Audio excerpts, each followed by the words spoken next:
Gente, Betinho, a gente sempre começa com uma situação atual, com um assunto atual. Como você era o cara do vôlei, que eu já. Meus informantes já falaram que você era craque mesmo do jogo. Como é que tu vê a situação atual do vôlei brasileiro? Porque teve uma guinada absurda, né? Há uns anos atrás. Depois passou por uma reformulação. E parece que está ressurgindo novamente, cara. Dá um pouco do que você pensa com relação a isso, por favor. Então, excelente pergunta para começar. Acho que o vôlei, como qualquer outro esporte, ele depende muito de base. Depende muito de uma galera que esteja ali chegando a ponto de brigar com os veteranos, com os mais velhos, né? Então a gente tem ali muitos craques que jogaram na última Olimpíada, como o Lucão, mas já com a idade super avançada. Então a gente fala assim, pô, o Lucão, né, não é bom pra caramba. O Lucão é craque, né? O Lucão é cracaço. Mas cadê a galera que deveria já estar chegando junto? Então eu acho que a gente ficou aí num gap de renovação de técnicos. Eu acho que existe também a capacitação que a CBV, que é a Confederação Brasileira de Vôlei, sempre teve de olho e que talvez nos últimos anos não tenha isso sido feito da melhor forma possível. Então, assim, respondendo a tua pergunta, é renovação. A gente precisa ter uma massa de jogadores para que dessa massa a gente tire ali os 15, 20 que vão estar representando a gente nos campeonatos internacionais. E material humano a gente tem, né, cara? Tem bastante. Para você ter uma ideia, estou falando de base, a gente presenciei agora uma peneira que teve no Grajaú Country Club, 450 garotos. Que maneiro. De 2009 até 2012, nascidos, né? Então não falta é atleta, falta às vezes estrutura das federações, falta um olhar para o esporte não só no alto rendimento, porque o alto rendimento é a ponta do iceberg, mas se você cria essa base, e quando a gente fala de base, a gente está falando de social, a gente está falando de projetos que sejam inclusivos, para que dentro dessa grande massa de praticantes de voleibol, você chegue lá na ponta tirando ali os craques, os que realmente se destacam. Pô, não, legal isso que você falou. E tu falou de um clube só do Grajaú, fora os outros que tem. A ABB, onde você começou, enfim, vamos falar de outros aí. Alguns falar outros. de Flamengo, Fluminense e Tijuca, que são os três muito tradicionais. Flamengo, então, a peneira do Flamengo são 600, 700 atletas. Você falou com relação da renovação, né, dos jogadores, dos treinadores. Eu já pensei nisso há um tempo atrás.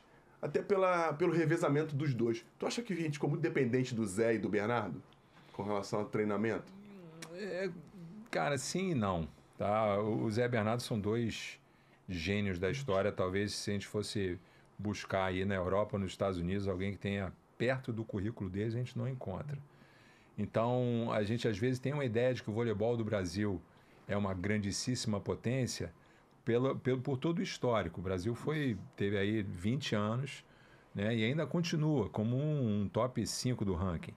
Hoje as forças do voleibol, elas são... você entra numa Olimpíada como essa, você não sabia quem ia ganhar. Você tinha ali pelo menos uns 5, 6 favoritos. Pô, verdade. E o Brasil no meio deles.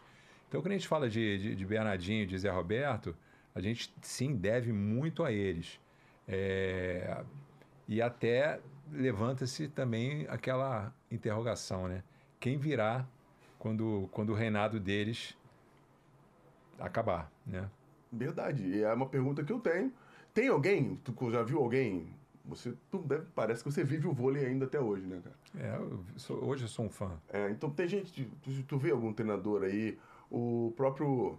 Não era o Renan, que teve um problema... que estava na seleção, que teve que se afastar. Foi o Renan primeiro. Foi o Renan? Renan. Então, tu vê algum outro que tem alguma chance de substituir um dos dois? Eu acho que tem vários técnicos. Tem mais? Mas é aquilo, né? Quando a gente está até falando de renovação, o vôlei de praia também vive muito isso. Você tem os que já estão lá há muito tempo, que ocupam um lugar e ocupam um lugar com maestria. Então, quem está chegando... demora muito para entrar porque você tem esses anteriores. Só que esse está ocupado.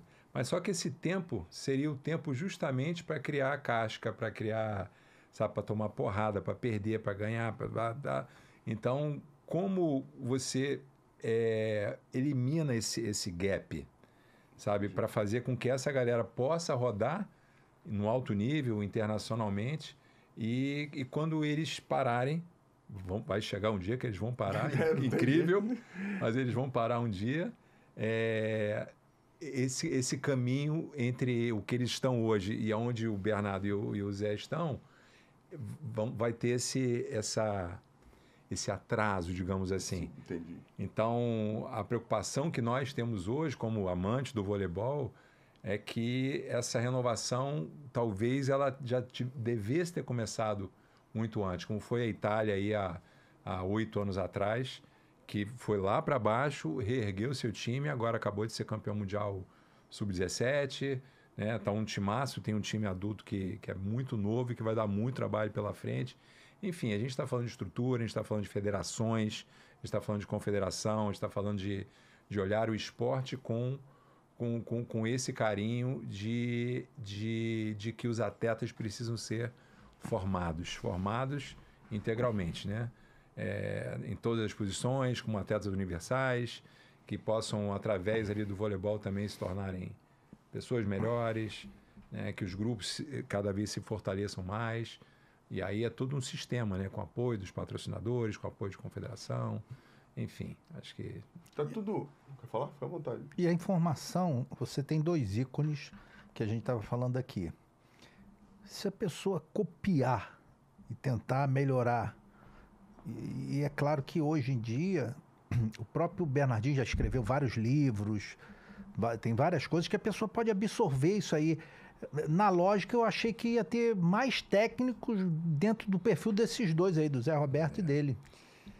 Cara, o que você está falando é muito interessante, Anselmo. Mas sabe qual é o ponto? Não dá para copiar. Porque não tem receita de bolo. Cada caso é um caso. A gente está falando de times que vivem complexidades completamente diferentes. Então, talvez o grande mérito do Bernardo e do Zé é que eles pensam cada situação, cada time. Você vê, o Bernardo aí no Flamengo, ele tem uma baita comissão com o Tabasco, com o Hélio Green, enfim. O orçamento do Flamengo, do Sesc Flamengo, talvez seja um dos menores. Ele sempre chega nas finais de Superliga. Então, de onde vem isso? Como é que ele consegue extrair, né, às vezes, de limões que não tem tanto suco, e bota lá a galera para jogar. Então, é um cara que os dois, né, eles entendem quais são as dificuldades de cada atleta e conseguem dali extrair o melhor. E quando a gente fala o melhor, é melhor tecnicamente, fisicamente, psicologicamente, com um olhar para o grupo. Os grupos, tanto do Zé quanto do Bernardo, eles são sempre muito coesos, muito homogêneos. Todo mundo olhando no olho um dos outros ali. Então, não dá para copiar. Muita gente tenta, mas não dá para copiar. Sabe por que eu acho que não dá para copiar? Porque além da parte técnica deles, vai das escolhas, porque eles escolhem os jogadores. Uhum. E tu tem que saber escolher os jogadores com o perfil que você quer pro teu time. Isso em qualquer modalidade, com o perfil que você quer. E não é só um perfil técnico. Porque jogador bom tem na Superliga toda, não é isso? Mas tem que ser um jogador bom dentro da posição que você quer, com o perfil físico que você quer, com o caráter que você acredita que seja interessante. É todo um... Fora que você tem que saber motivar os caras, né? Exato. E nesse nível, cada detalhe faz uma diferença absurda. Então você vê ali, tem jogos que vai estar 23-23 e o tal time ganha sempre. Puxa, que sorte daquele time. Não é. É uma coisa curiosa, você tem estatísticas dentro do voleibol indoor do 0 até o 20º ponto e do 20º ponto até o 25. Os números estatísticos são completamente diferentes, que aí é o que você falou, é a motivação, é a capacidade de você jogar igualzinho no 20, entre o 20 e o 25, que você está jogando do 5 ao 10º ponto. Na hora que a jeripoca vai piar, que a gente divide, né? Os grandes jogadores e os jogadores que não chegam tanto assim. E voltando aos dois, eles conseguem fazer com que as suas atletas e os seus atletas cheguem nesses momentos de decisão com a faca nos dentes. Isso aí vai da escolha. Porque tem jogadores de qualquer modalidade, de qualquer esporte, enfim, de qualquer categoria, em que quando aperta, Pia. ele fica confortável. Ah. Tem esse também. Tem que ter um que pia. Confortável. Pô, aqui, ó, tu chega na cara do gol, o gol pra mim fica desse tamanho. O Romário fica gigante. Esses momentos assim que, na hora que apertou, na hora que tem que bater uma bola decisiva, que tu tá perdendo, se você errar, você perde o jogo ou perde o set. Repara que dão sempre pra um cara só. Tem 2 ou 3 no time que são sempre os mesmos que recebem esse tipo de bola, né? Pois é. Mas a diferença é que hoje tem preparo para isso. Na minha época, se você abrisse a boca para falar que você estava com medinho, ninguém cortava a tua cabeça em 2 segundos.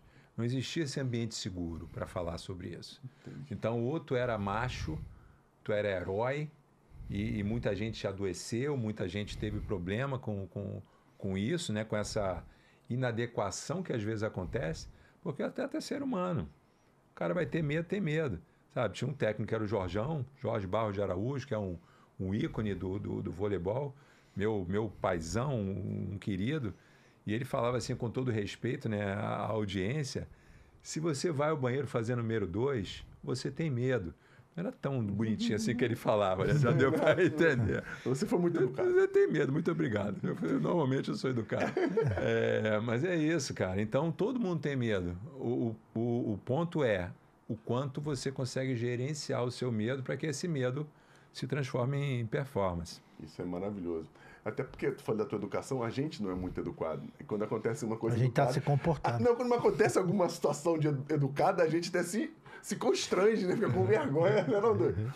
Uma parada que você falou, pra gente sair desse tema do vôlei e partir pra você, é que mesmo com toda a qualidade que vocês tinham, a estrutura era diferente. Né? Vocês tinham uma estrutura muito menor do que os caras têm hoje, não é isso? Ou a quadra era diferente, até, não sei se a altura da rede também mudou, não, a rede é a mesma, mas vocês tinham uma... Mas em relação a talento, ao refino do talento, por que você acha que esse refino hoje... É porque hoje o esporte é mais físico do que talentoso? Você acha que a parte física está sobrepujando o talento? Cara, esse papo é delicioso, né? Se vocês me deixarem falar de vôlei, eu vou ficar aqui até amanhã. O que acontece é... Antigamente existia esse olhar para o jogador universal. Então, se eu sou um jogador mirim, que eu tenho 12 anos de idade, o planejamento era feito para quando eu chegasse aos 19. Então, você tem um planejamento de 7 anos até você chegar lá. Então, o que eu quero dizer com isso? No mirim, eu passava por todas as posições. Levantador, atacante de ponta, atacante de meio, jogava passando, e todos faziam isso. No infantil, a mesma coisa. Você ia pensar na especialização lá para o infanto. Lá com 16 anos, esse cara é ponteiro passador, esse cara é central. Então, hoje não. Hoje, no mirim, você bota o garoto para ser central. Aí aquele garoto ele só treina ataque de meio, bloqueio e saque. Porque o olhar dos clubes passou a ser: eu preciso ter um time para ser campeão. Então existe a pressão do clube em cima daquele técnico que precisa gerar aquele resultado em detrimento da formação dos atletas. Então é muito curioso isso, porque nesse caminho, né, da força, como você bem falou, da altura, que obviamente que o voleibol mudou, mas e antigamente, né, a gente brincava, né, que aqueles grandões, politicamente correto, como eu sou educado, não vou falar também, mas os caras não sabiam nem andar direito, né? Eles não tinham coordenação motora para isso. Hoje você vê uns caras de 2,20 metros que tem. Isso é bem legal. O jogo está acontecendo lá em 3,60 no masculino. É uma coisa absurda. Mas esse refino, esse carinho com a bola, como a gente falava, talvez ele não seja tanto. Então, os jogadores da geração de prata que você abriu no começo, cara, você vê um Renan jogando, Bernard, Montanaro, esses caras eram completamente craques. Jogadores de 1,87 m, 1,90 m, que brincavam porque eles tinham um repertório motor e técnico absurdo. Isso é muito maneiro, porque é igual em todos os esportes. Porque tu deixou de saber um pouco de tudo pra saber sobre uma coisa específica. Eu sou até a favor de você potencializar o que você tem de maior talento. Mas diante de um jogo coletivo, onde você vai ter que de vez em quando receber, onde você vai ter que de vez em quando até bloquear você tem que saber fazer tudo aquilo. Pô, isso é legal pra caramba, fica à vontade.